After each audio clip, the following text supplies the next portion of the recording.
Attention all citizens, this is an emergency system broadcast from the United States Department of Homeland Security. We have received reports of entities designated false images appearing in mirrors and pulling people into them. It is imperative that you take immediate action to protect yourself and your loved ones. If you see any unusual images or reflections in mirrors, do not approach them. If possible, cover or remove the mirrors from the area. If you are unable to do so, keep a safe distance from them.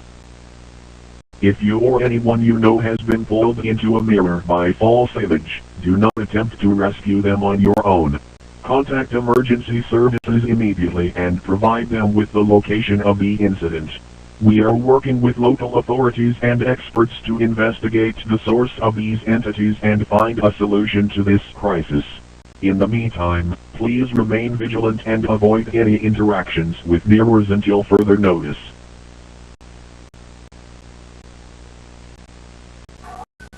Be cautious of your surroundings and report any suspicious activity.